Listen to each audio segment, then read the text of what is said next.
Momento especial, un momento transformador. Y hoy con un gran tema, sí, que es la esperanza. Nos fuimos con un Coldplay, ahora voy a leer un poquito de qué se trata la canción. Pero antes que nada, vamos a dar inicio a la secuencia con un aplauso de manos para poder sincronizar el sonido. Así que los que tienen audífonos, sáquenselo. 3, 2, 1. Muy bien, y bienvenidos a Escuela de Gigantes. Yo soy Rocío Octizana y junto con Marcelo Octizana y Francisco Octizana estaremos compartiendo las estrategias que tienen en común las personas de éxito, para que vos puedas utilizarlas, aplicarlas en tu vida, alcanzar tu máximo potencial y despertar al gigante que eres. Hoy les presentamos la esperanza. Bueno, nada mejor que explicar a través de la vivencia, de la esperanza.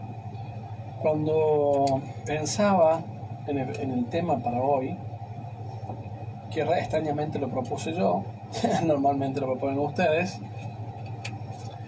lo puse pensando en la canción Yellow de Coldplay, por cómo él la escribió, que en realidad el cantante Chris Martin la escribió un poco jugando a desafinar, y tratando de imitar a Neil Young y haciendo acordes distintos. Dice que le encanta como desafinar, y en eso desafinar hizo unos cambios en la voz y de golpe empezó la palabra yellow le vino, y dice que la compuso en 10 minutos a la canción, que simplemente le vino.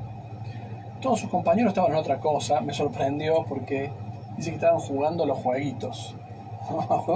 Uno dice Coldplay y te imaginas no sé qué. Dice que estaban jugando a los juegos electrónicos sus compañeros y hacían mucho ruido. Y entonces él se fue al baño para cerrar la puerta, y en el baño podía escucharse, ¿no? Escuchar su voz y hacer el eco. Y yo digo, qué interesante que en medio del caos del ruido, en medio de la nada, incluso de desafinar, alguien pueda hacer clic y crea algo maravilloso.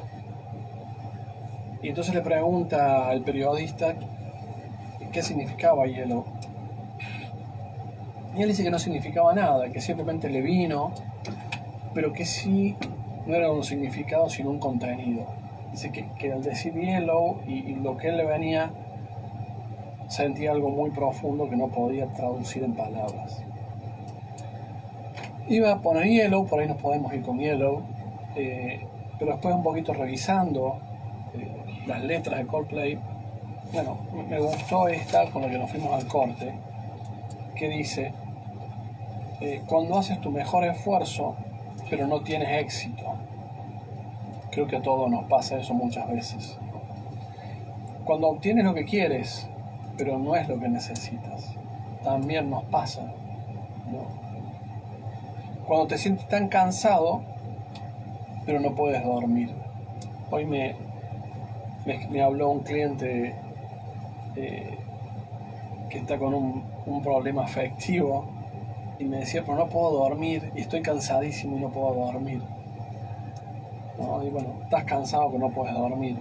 Dice, estás atascado y en reversa, ¿sí? Y las lágrimas corren por tu rostro. Cuando pierdes algo que no puedes reemplazar. Cuando amas a alguien, pero se desperdició. Dice, podría ser peor, dice Chris Martin.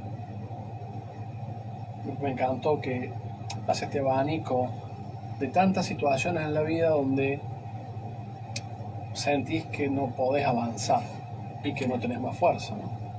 Y entonces él dice, las luces te guiarán a casa y encenderán tus huesos.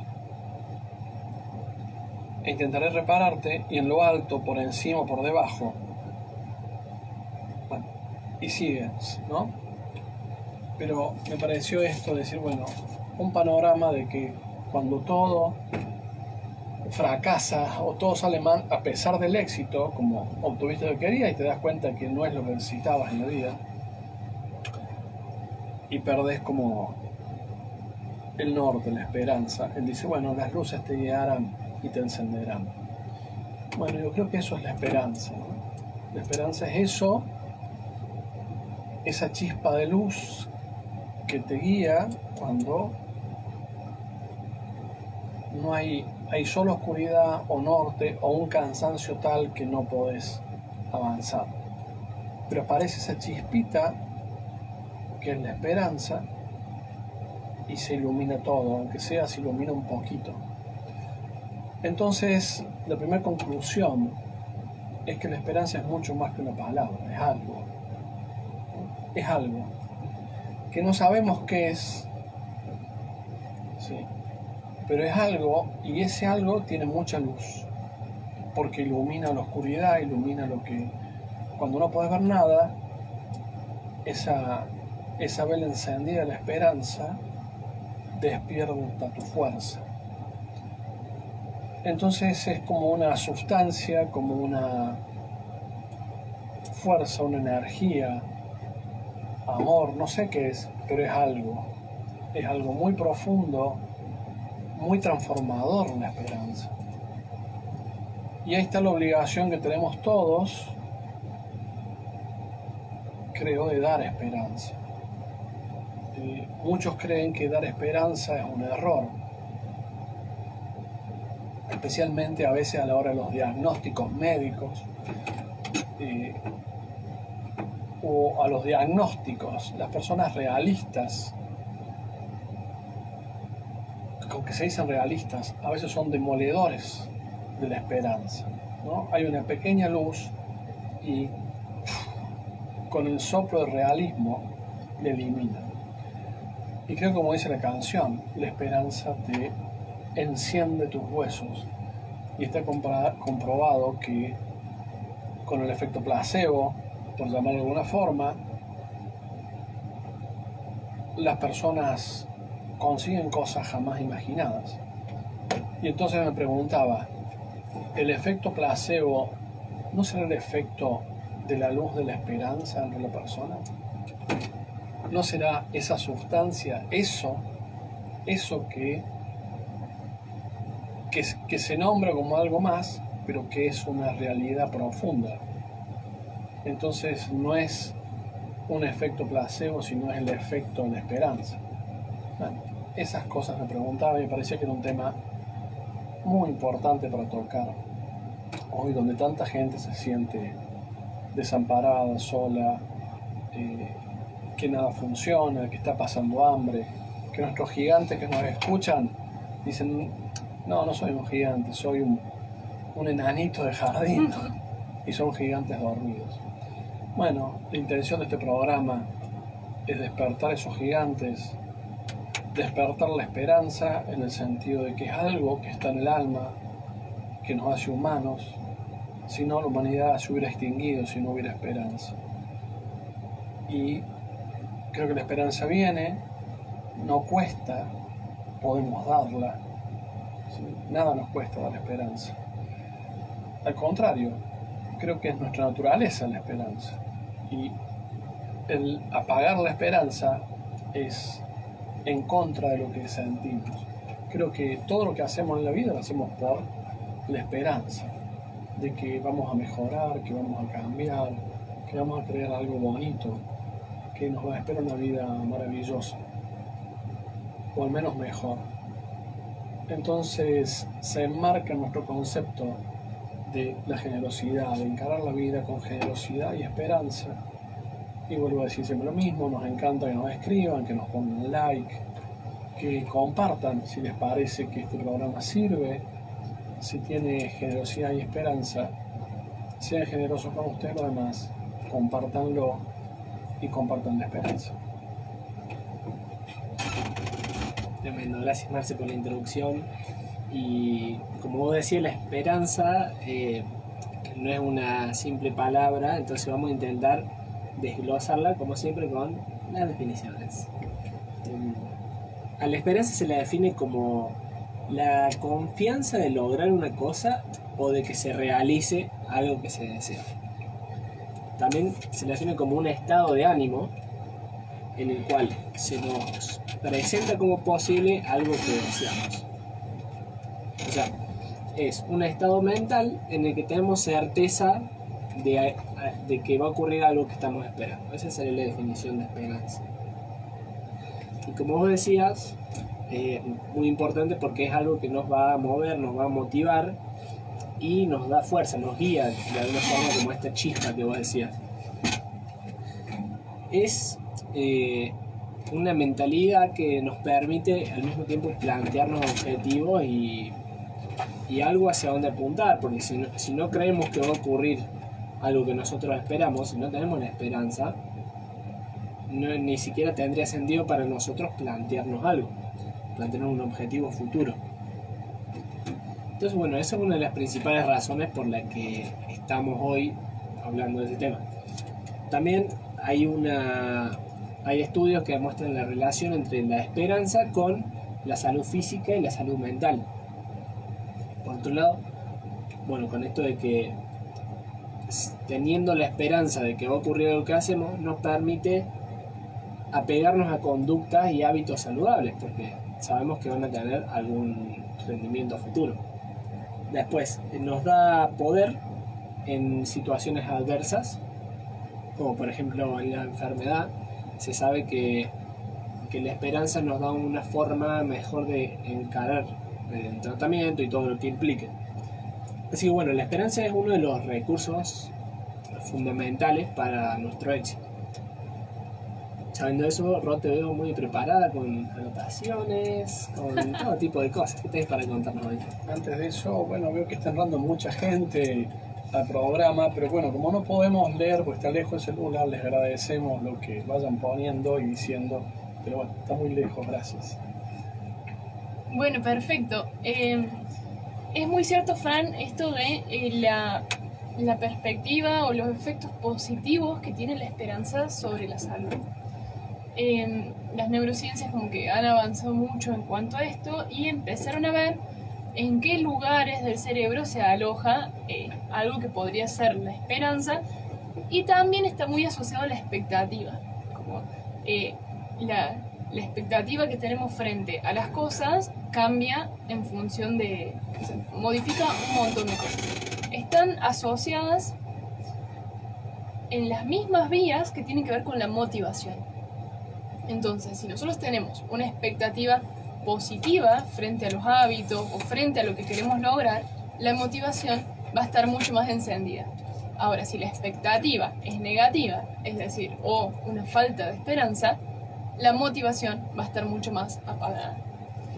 Esto se procesa en áreas del cerebro que son la corteza prefrontal, que siempre que hablamos de corteza tiene que ver con mecanismos conscientes.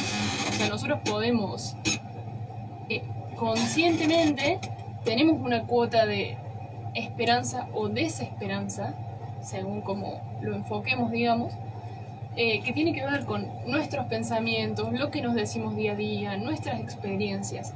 Entonces, podemos sentirnos desesperanzados frente a lo que queremos lograr porque nunca lo hemos visto, o porque tenemos una experiencia negativa frente a lo que queremos lograr, entonces eso nos hace que pensemos que no va a poder.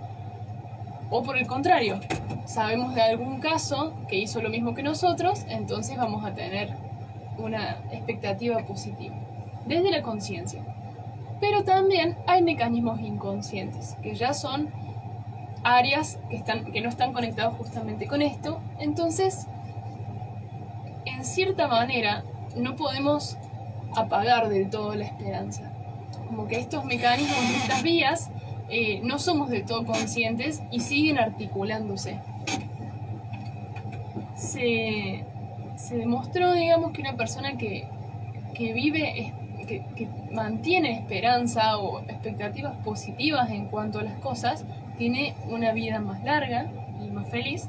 Y de hecho, frente a personas que tienen enfermedades terminales, como esto que decías, Marce, de que nos cuesta a nosotros los médicos, es decir, el realismo, o sea, cuánto comunicamos, porque siempre estamos comunicando en base a estadísticas, digamos.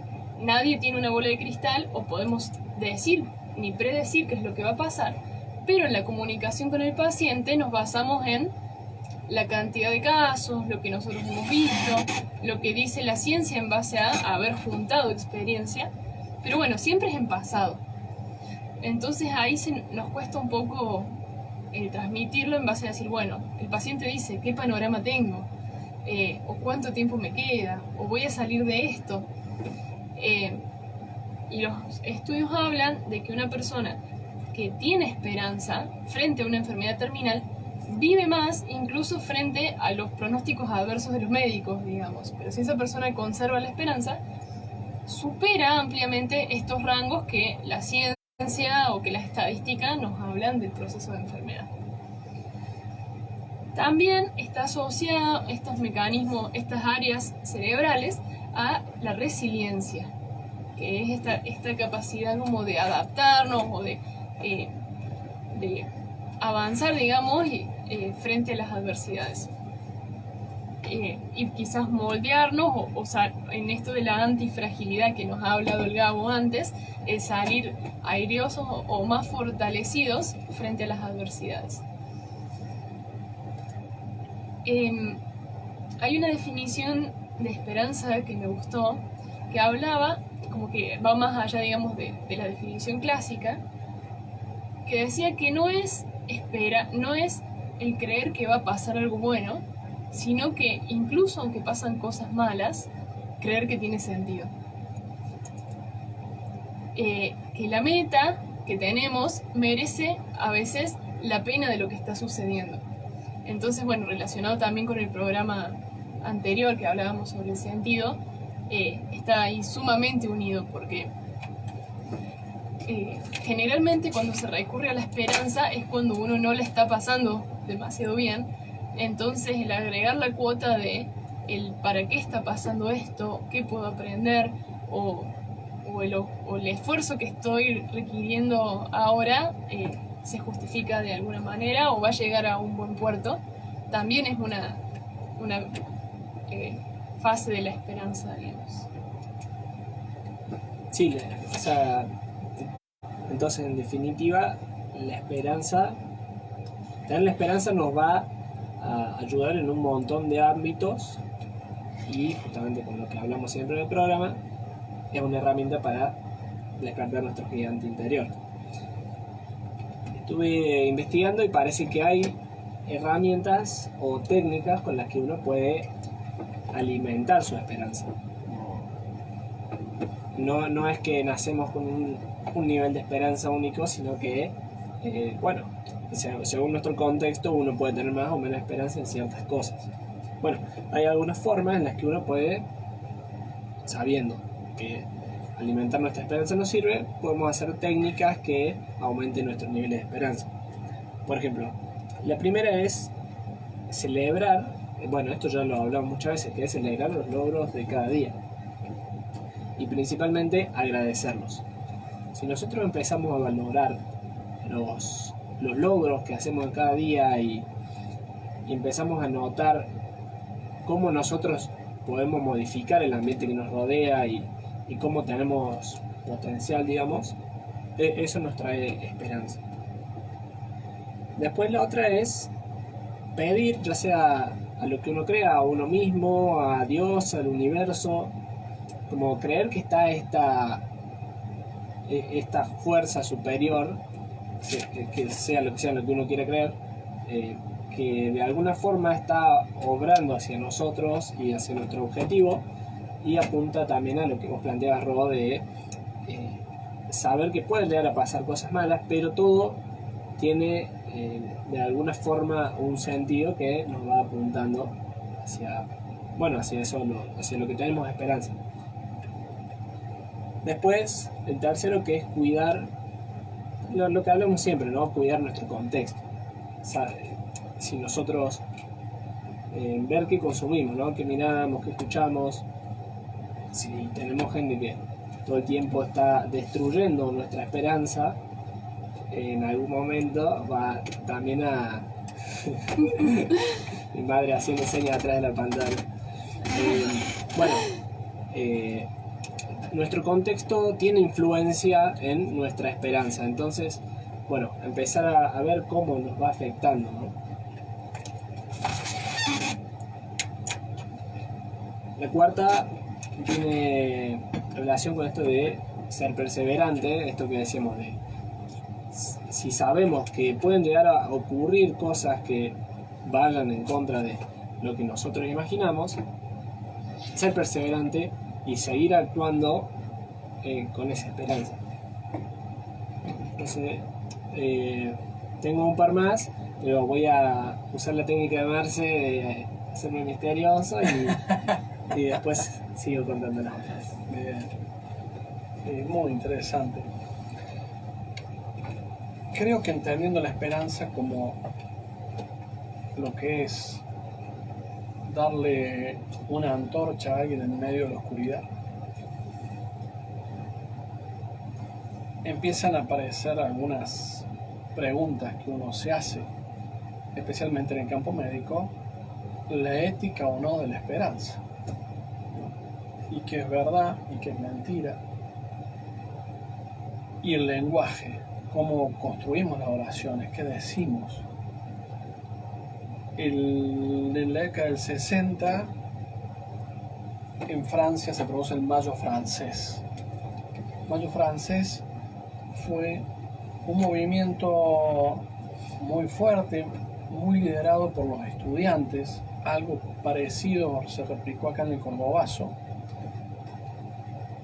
No sé si lo mismo, pero bueno, el Mayo francés fue como un hito de la juventud posguerra, ¿sí? que en Francia, después de la guerra, queda de Gaulle, y si bien había progreso económico, si bien había muchas cosas muy valiosas en la sociedad, estaba esta necesidad de libertad y de poder imaginar un futuro distinto, no lo que estaba establecido. Y se produce el Mayo francés, que era básicamente una toma de la palabra, y por eso empezaron a poner graffiti y toda una serie de cuestiones.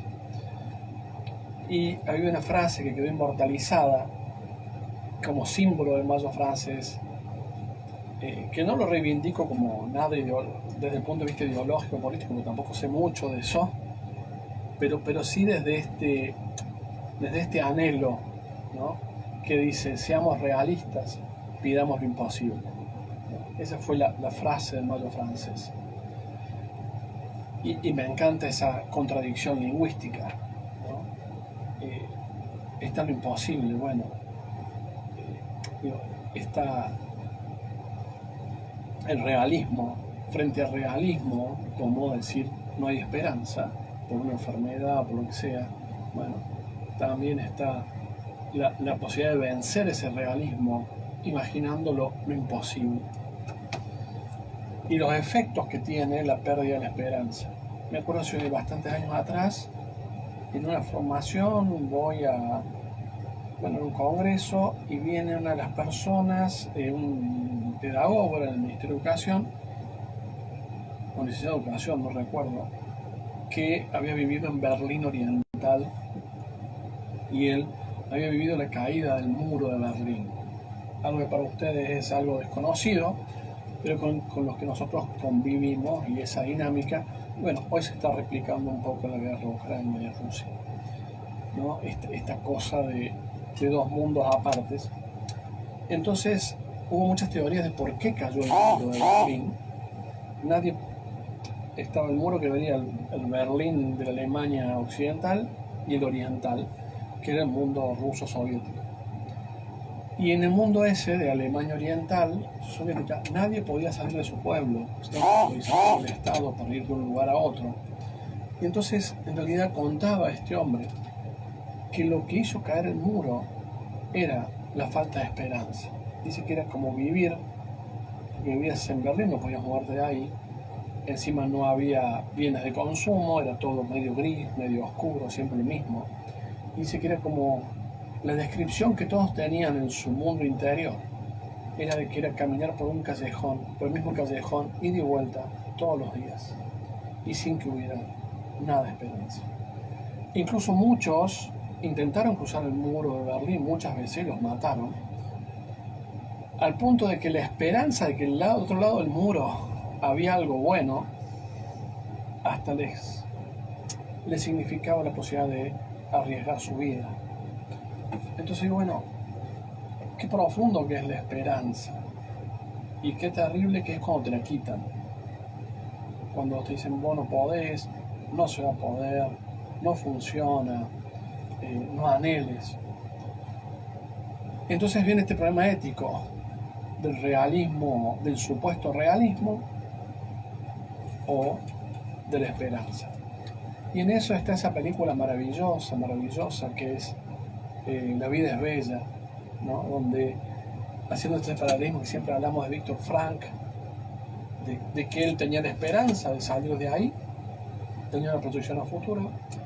Bueno, y en esta que Bellini creo que se llama, hace La vida es bella y a su hijo lo engaña todo el tiempo, haciéndole ver que no está en un campo de concentración, ni que lo van a matar y se van a morir, lo terrible que vive, y él le da la esperanza de jugar, la esperanza de creer que hay otro, de que él pueda pensar que hay otra cosa. Y digo, qué maravilla, ya apuntando al mundo de las constelaciones, si queremos verlo transgeneracional, ampliando el marco, creo que la función de los padres, ¿sí?, es cortar a veces lo feo que viene de atrás, lo que sucede, para poder darle esperanza a los hijos, ¿no? ¿Qué es lo que hace ahí? Él en La vida es bella, le monta una realidad para que ese niño pueda pensarse, vivirse y proyectarse diferente. Entonces, tanto allí, muy claro está esta función del padre de darle otra visión maravillosa al mundo y no la tragedia que están viviendo, por más trágica que sea. Entonces, ¿es ético que él le mintiera a su hijo y le dijera, che, mira, estamos jugando un juego? ¿O tendría que haber sido realista y decirle, che, nos van a matar cualquiera de estos días? Entonces, creo que no hay dilema ético en la esperanza. No hay dilema ético en la esperanza. Pareciera que lo hay, pero no lo hay. Porque, volvemos a lo mismo, la esperanza es darle a alguien un poder. ¿Sí? Así como los superhéroes se toman, Popeye la espinaca, Iron Man se pone la energía. Bueno, la esperanza es darle a alguien un poder extra para enfrentar la adversidad. Y eso depende cómo construimos la oración, cómo lo decimos. Lo que es para reflexionar lo que hacemos con los otros y con nosotros mismos, como por eso las técnicas del Fram, lo que hacemos con nosotros mismos al quitarnos a nosotros mismos la esperanza. Nocebo, es decir, la posibilidad de generar una enfermedad o un malestar en base a nosotros mismos o lo que nos dicen de afuera. Y había un libro que hablaba sobre la historia médica y resulta que no me acuerdo en qué tribu, el que era como el médico o el chamán o el sabio, digamos, de la tribu, tenía la costumbre de señalar con un hueso de pollo a aquellos que estaban prontos a morir. Y obviamente el miedo de todo el mundo era ser señalado por el hueso de pollo. Y efectivamente, todos aquellos que eran señalados, pero en esos casos era realmente más por esta cuestión del efecto nocebo, del condicionamiento que nosotros tenemos en base a las circunstancias. Y en esto de cuando creemos que hay algo que no se puede, ¿cómo estar pensando?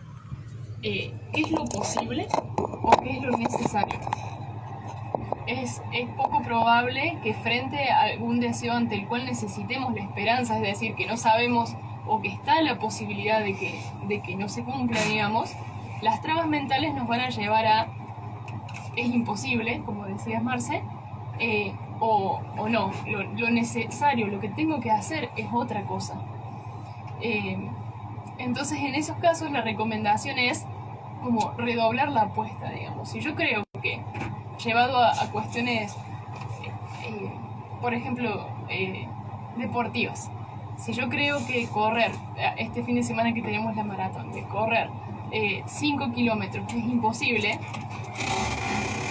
lo que tenemos que hacer es pensar, bueno, voy a correr 10 kilómetros.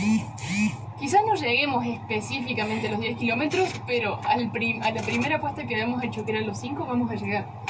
Entonces, cuando nuestra mente nos aparezca el pensamiento, no, yo tengo que hacer otra cosa, o yo no soy para esto, por ejemplo, cuando uno empieza, hoy que está mucho el camino de los emprendedores, o cuando uno se plantea cambiar de carrera y dice, no, yo no sirvo para eso, yo no soy para eso, o es imposible redoblarlo y decir, no solo voy a hacer mi camino personal, sino que a la vez voy a lograr muchas más cosas.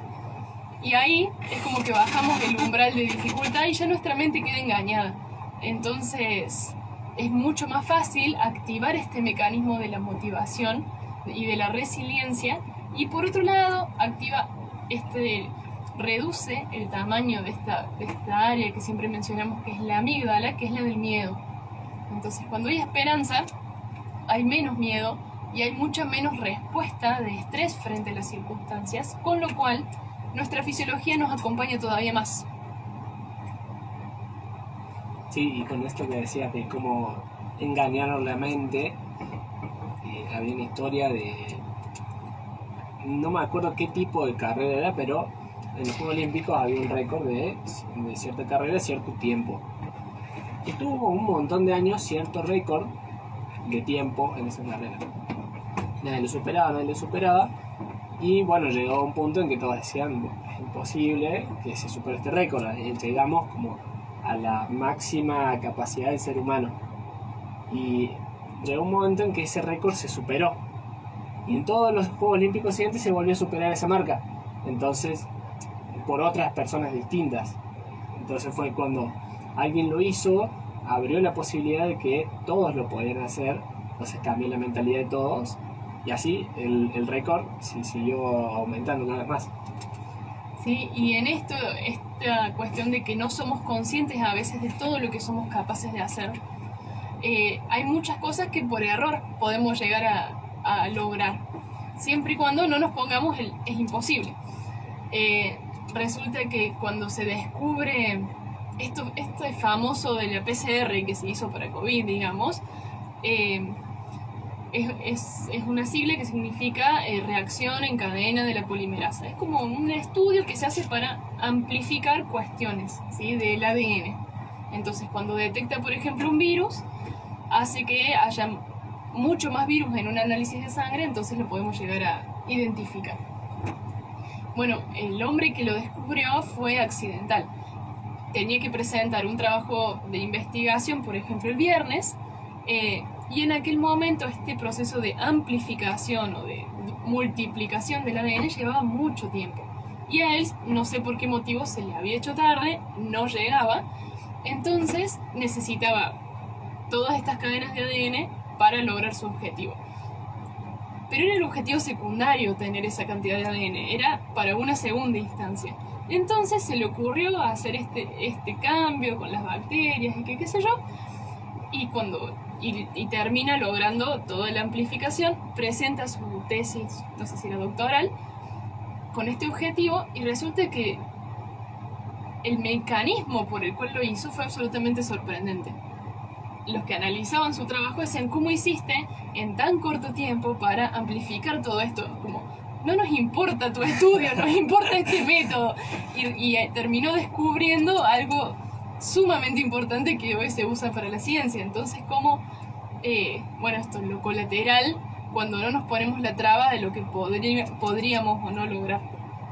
Claro, esa era una de las cosas, una de las técnicas que justamente la esperanza, una de las cosas que hace es, ya lo hablamos siempre, del sistema de activación reticular, que es básicamente a qué nosotros le vamos a prestar atención o no. Es como nuestro filtro de la información. Y tener esperanza en algo, en que va a ocurrir algo, a veces nos hace filtrar las cosas negativas. Entonces, no solamente que va a potenciar nuestra esperanza, sino que terminamos haciendo cosas que idealmente no tendrían sentido, pero bueno, se dan estos accidentes que decimos que que van en contra de la lógica a veces. Otra de las técnicas era, bueno, gestionar la atención en nuestro día a día y ver hacia dónde está yendo esta atención. Bueno, es simple, digamos, apuntar nuestra atención a cosas que van a generar una retroalimentación positiva en nuestra esperanza. Como ponernos las viseras, se llaman las viseras de caballo, y apuntarnos solamente hacia lo positivo.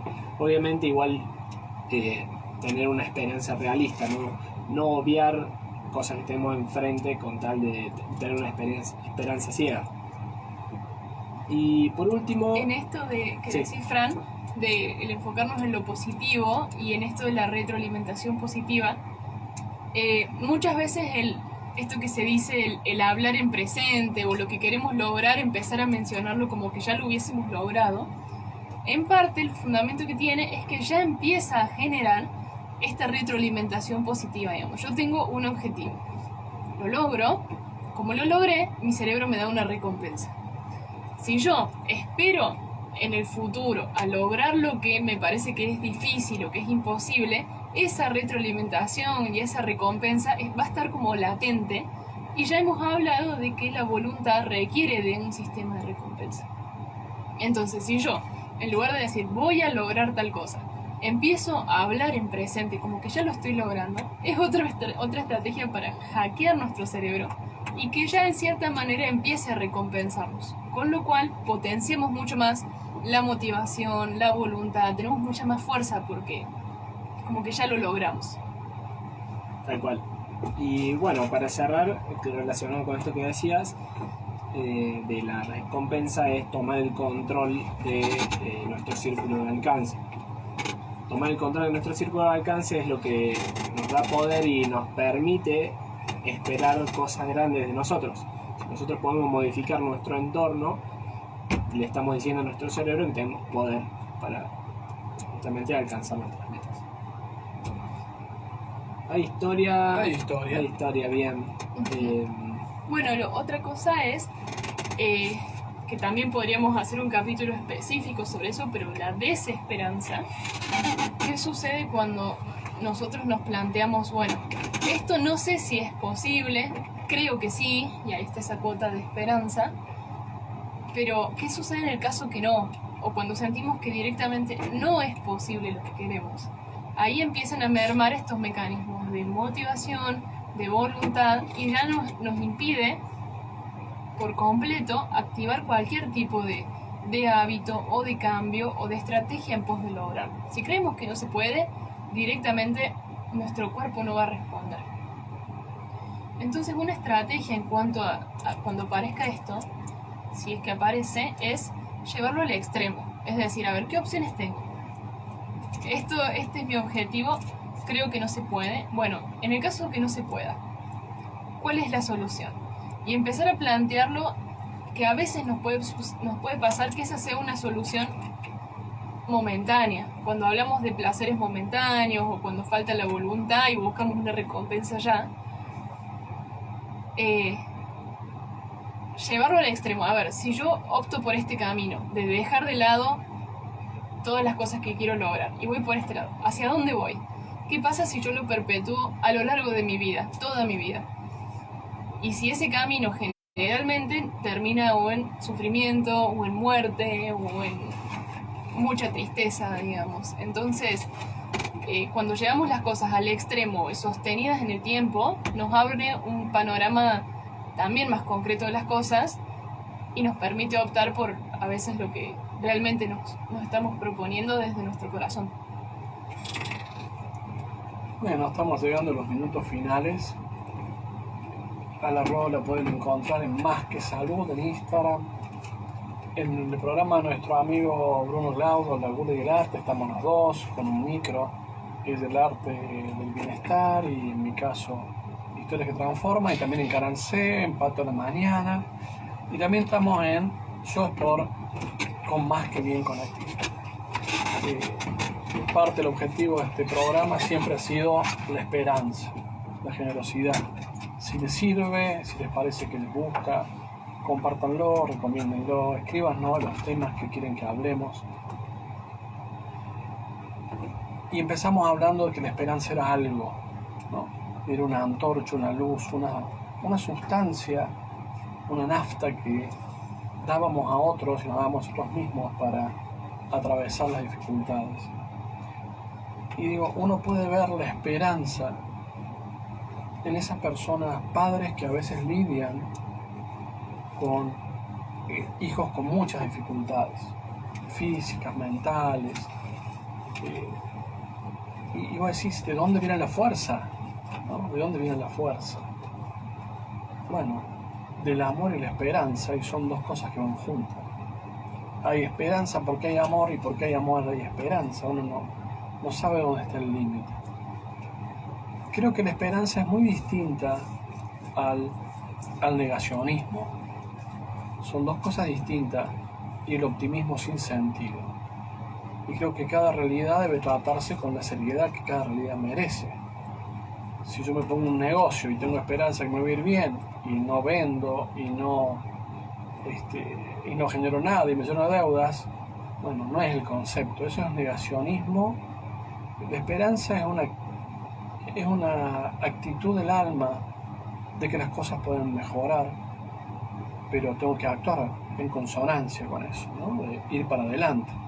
Por eso hablo de padres que lidian con grandes dificultades y entonces los llevan al médico, los llevan a rehabilitación, los llevan... No es que se digan, tengo esperanza y me quedo en casa. No, están atrás. Sí, tampoco es el optimismo, digamos, a toda costa. Vos hablas mucho de personas, por ejemplo, que tienen cáncer y que por ahí no miran su enfermedad. Dicen, esto no me va a vencer, esto no puede conmigo, yo puedo. Bueno, está muy bueno en la serie Mi Otra Yo, me parece un acierto la serie, que la chica que tiene cáncer y encuentra como un patrón que generó su cáncer y que muestra que deja las pastillas y después el cáncer vuelve. Porque esa forma de abordar la realidad es equivocada, ¿no? Cada realidad tiene que tratarse con la claridad, la conciencia y hacer las estrategias que corresponden para el éxito en eso. Por eso digo que es más una cualidad del alma vinculada al amor. ¿Y por qué me gustó tanto la PNL como forma de abordar a las personas? Y es lo que yo llevo en mi trabajo en PNL transgeneracional, en todo, en la negociación inclusive. Este concepto de la negociación de Harvard, del ganar-ganar, ¿sí? Y abordar una negociación pensando que todos ganen, tiene esa visión de generosidad y esperanza en el mundo de los negocios y los conflictos. Y quiero cerrar con esta historia de un cliente mío a quien aprecio un montón.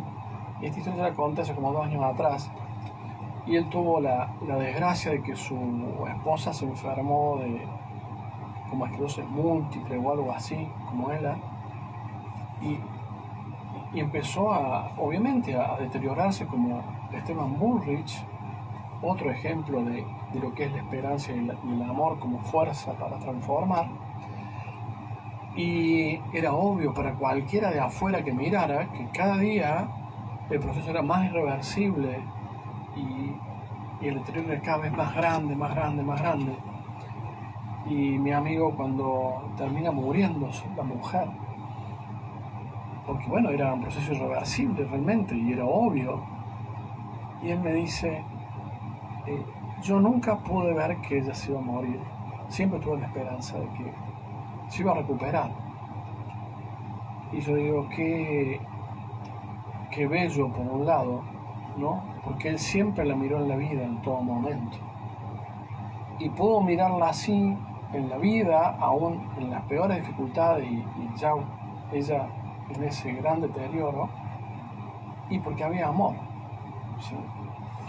Entonces, digo, cuando uno mira a la gente con esperanza de que va a salir de sus dificultades, que tiene los recursos, todos los recursos para poder avanzar, que su condición de ser humano le da el potencial de transformar su realidad, creo que es mirarlo con amor real. ¿Sí? No, las palabras no sirven para nada.